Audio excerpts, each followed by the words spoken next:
చూడబోయే సైట్ వచ్చేసి ఎకరం 7 గుంటల సైట్ సార్. ఎకరం 7 గుంటల సైట్ రాజు రహదారి చూస్తున్నట్టయితే అది రాజు రహదారి అండి. రాజు రహదారికి సెకండ్ బిట్ మాత్రమే. ఇప్పుడు మనకు దారి మాత్రం ఇట్లా 7 గుంటల లోపలికి రావడానికి దారి మాత్రం 7 గుంటలు ఉంటుందండి.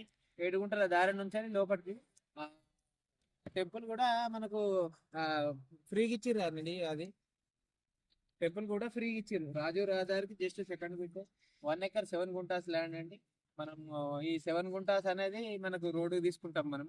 వాళ్ళు అంటే ప్రైమరీగా మనకు రోడ్ ఎంత ఇస్తారు అనేది మనం ప్రైమరీగా ఓనర్తో మాట్లాడుకోవాలి ఒకటి. నెక్స్ట్ వచ్చేసి మనం ల్యాండ్లోకి వెళ్తామండి. ఇప్పుడు ఇది ల్యాండ్ అండి.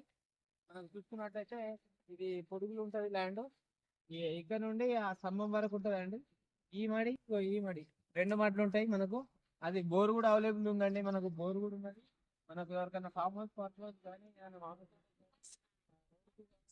రోడ్ సెకండ్ పెట్టే హైవేకి సెకండ్ పెట్టేయండి.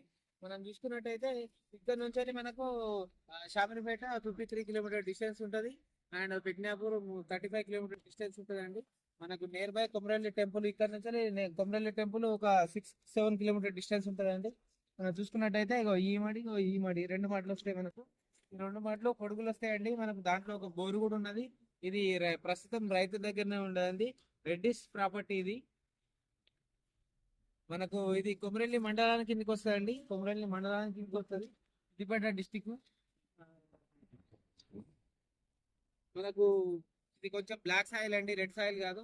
ఫామ్ హౌస్ పర్పల్ అయితే సూటబుల్. మనకు చూసుకున్నట్టయితే హైవేకి కరీంనగర్ టు హైదరాబాద్ హైవేకి జస్ట్ సెకండ్ బిట్ మాత్రమే ల్యాండ్. మనకు రేట్ చూసుకున్నట్టయితే 1 CR చెప్తున్నారు. మనకు రెడ్డిస్ ప్రాపర్టీ అండి. మనకు నెగోషియబుల్ తగ్గే అవకాశాలు ఉన్నాయి. మనం సిట్టింగ్ లో ఒక 10-15 lakhs రూపీస్ తగ్గే అవకాశాలు కూడా ఉన్నాయండి. జై శ్రీరామ్.